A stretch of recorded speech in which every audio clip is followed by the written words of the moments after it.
So I have this image. This is a picture that I've printed out, and I found this in my portfolio of crap I kept from grad school, and this was actually um, a still image from a hand painted film that I made. So I did some abstract stop motion animation type of things. I went to San Francisco Art Institute where they have this really incredible archive of found footage and like this really rich um, film department. And so I had never taken a film class before and was like, let's do it. Um, and I learned how you can actually paint on clear film with alcohol inks and draw on film with Sharpies and then run it through a film projector, and it will basically blow up an image, like a painting that is like this small, that's like a centimeter by a centimeter, and it'll blow it up to however big you want based on the projector. So you can also use it as a way of animating. So I did a lot of sort of playing with painting on film. So this is a blown up version of a detail which existed as like a centimeter by a centimeter. So it's kind of like putting like a paint mark under a microscope. Um, and so I'm now going to take this and I'm just going to cut this up with my X-Acto knife. I'm going to use this sheet of paper as kind of like my base. So this is some,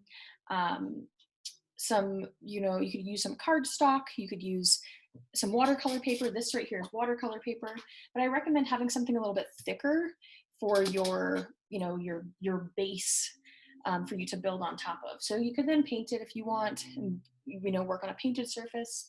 I might just cut a, oops, I kind of messed up my X-Acto knife by using it to open too many paint containers.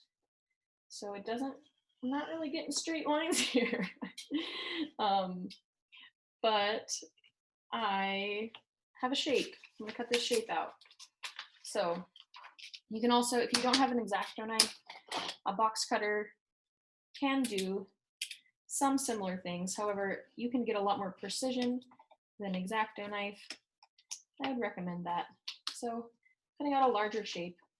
And you know, a lot of your collage process is going to rely, it's going to need to rely on a sense of play, because when you're moving images around and you know, you're really letting yourself be open to just discovering what happens when one image sits on top of something else. Toby, it's okay. Come here. It's okay. You know, if you really allow yourself to be open to seeing what happens when you place one thing on top of something else, and also see what kind of metaphor it creates. So here I've placed this larger shape on top of my sheet of paper. Maybe you want to like take some paint markers or whatever and color in your whole background. Or maybe you want to paint your background or dye it with tea or coffee. Toby, it's okay.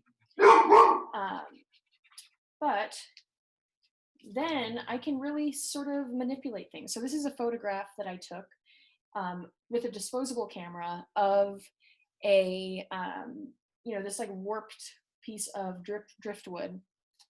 And I've taken an X-Acto knife and I've carved around the very nuanced shapes because I think it's a really beautiful form. And I almost kind of wanted to separate it from its environment so I could recontextualize it in the space. So when you have, you know, images, whether you found them out in the field when you were doing your research, or you have like maybe you have a folder full of like scraps and stuff that you want to use. You can really think about how can you recontextualize something. So taking this driftwood away from the beach that it was on in the photograph, cutting it out and recontextualizing it in a new way can be a way of manipulating and positioning a metaphor of some kind. So I also have some images cut out from, this is cut out from a National Geographic magazine, which I don't know who did this. Someone at some point, probably my partner, taped these dried flowers to it, um, which is great. You know, it's like unexpected, magical relationships happening inside the artwork. I also have some sort of paintings that I made on Yupo paper. So this is Toby, come here. I'm so sorry. So Yupo paper is this really fantastic paper that it's basically made of like tiny little crushed pieces of plastic, and it's a watercolor or ink paper that you can use to create really incredible textures. So this is also something I created on Yupo paper, where I allowed my ink to really pool up in some exciting ways. And I think there's kind of a nice relationship between some of these textures and some of the textures from my film still. So I'm thinking that there's a relationship there that I might want to push and work with. So I recommend having more materials close by than you think you'll need. But also just play, like cut up a piece of, cut up an old painting of yours. Go through old sketchbooks. If there's something that you enjoy that you totally forgot about, grab it, cut it up. But I also wanted to show you a little bit about how you can use the materials themselves. So your X-Acto knife is excellent for cutting around, really specific moments. So like in this photograph, I found this at a thrift store. It's like this really beautiful abstraction of like a person in some water. If I wanted to carve around the actual shapes of water here, I could, these moments where it's like the shadow on the water creates this really beautiful organic sort of form. I could then cut around that very carefully using this X-Acto knife, and I could be able to pull off just this one shape and reorient it on top of something else. So using your X-Acto knife to cut up even like the tiniest shapes can be really lovely. Don't just like put two things and say, okay, I'm done. That's kind of lazy. You can do better. You can really manipulate space and create something new and wonderful that really, has your process embedded in it. And it's, it can be a really, really fun, beautiful process. Okay, so some materials. I recommend, like I said, having a thicker sheet of paper to layer things on, have collected stuff. Maybe you want some things that are more photographic. Maybe you want some things that are flat. So this is like a flat piece of olive green paper that I could cut up and create some, I could create some quick shapes to sort of juxtapose along with my more photographic imagery. So I could cut out some like graphic leaves if I want. What would happen if I created like really graphic leaves coming off of a real tree? But other than having materials to physically collage with, you also are going to want to have some adhesive. So on the supply list, I included something kind of like this. It should look like an acrylic medium. Mine has gotten a lot of use. You can see it is, the cap is stuck to itself in a really goofy way. This is gloss medium and varnish, and this is a acrylic painting medium that you can use with, to thin out your acrylic paint and create thin, transparent glazes of paint, which is something we'll talk about a little bit in our painting project, which is our last project for this class. So we'll also use this in our painting project as well as your collage project. And so gloss medium, if you have matte medium or Mod Podge, that's fine too. But one thing that's lovely about this stuff is I can, pour some out. I can grab a paintbrush, and, another thing is like if you have like some Elmer's glue and you water down some Elmer's glue, that can work really nicely. But the good thing about using this stuff is that you can use it for both projects and you can make some really lovely things happen. So I can use this, I can paint some down. I can then take this image and very carefully smooth it onto the surface. Try to avoid some air bubbles. But this gloss medium, it is glossy. So it will create sort of like a glossy texture. So if you don't want that, I recommend using some matte medium or a different kind of adhesive. But I think it can be kind of lovely to, paint on top of your collage materials as well and really kind of embed them into the space. So like if you choose to really build up your surface of your collage, and maybe incorporate some interesting textures, you can, maybe you want to include some like string or fabric even.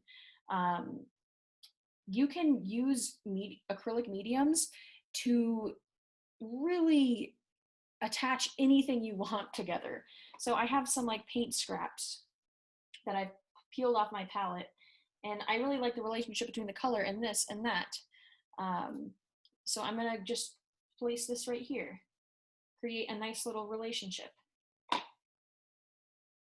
And I can attach some thicker objects to my piece. Even if I wanted to stick like a doorknob to this, I probably could do so using some gloss medium. It's really strong. So I can really allow thicker things to sit on top. You might want to hold it down for like 30 seconds and don't move it around too much. But there, now I have like an embedded blob of paint. You can really, manipulate things, move things around, let things happen. And I recommend exploring many different compositions. So, don't be afraid to just like have one day where you're working on this project where you have no expectations of making anything good. You have no expectations of making anything final, but you're just playing. Just play with materials, have fun, get into this state of making things because it feels good and also because I'm telling you to. But you can really just have fun, build up space, see what happens. And you can manipulate things however you want. So then maybe you want to take some things and cut them up and just place them on top without gluing them down. That way you can really see what are the relationships that you're building up through this piece. So any questions about materials, about using gloss medium or matte medium, acrylic, these acrylic mediums as an adhesive, as well as just sort of like how to make a collage physically? Any questions? A lot of it is kind of creating your own process as you go. So I don't want to tell you anything too specific about how you have to do it, because each one of you might invent your own process. I could also make a collage, put it under a paper cutter and cut this into like 1,000 pieces and rearrange that. There's like endless ways you can take something and remix it and reformulate it into a new composition. Yeah, any questions?